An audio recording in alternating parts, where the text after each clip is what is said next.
ایران زاده شعر مرحوم منزوی در مورد ایرانی نقل می‌کند. اسم ما را هرچه بگذارید ایران زاده، مردمی شهنامه خوان از نسب آزاده. خاک ما آغشته خون سرافرازان ماست، ما همانانیم که از بهر وطن سر دادیم.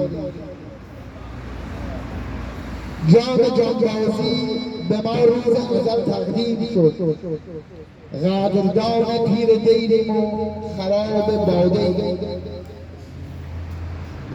ننگ از ما دور و نام از نامداران میبریم، ننگ از ما دور و نام از نامداران میبریم. شهنشین ایران و ما ایرانیان شهزاده. نیک رفتاریم و در گفتار و در پندار نیک، نیک رفتاریم و در گفتار و در پندار نیک. ما اهورا میپرستیم و به خاک افتادیم، خون آرش را به رگ داریم و تیرش در کمان. خون آرش را به رگ داریم و تیرش در کمان. کورش آسا در دفاع از ملک خود آماده ایم. بیوطنها عاقبت آقای کشور نیستند، خاک ما اینجاست و ارباب هر ددزاده.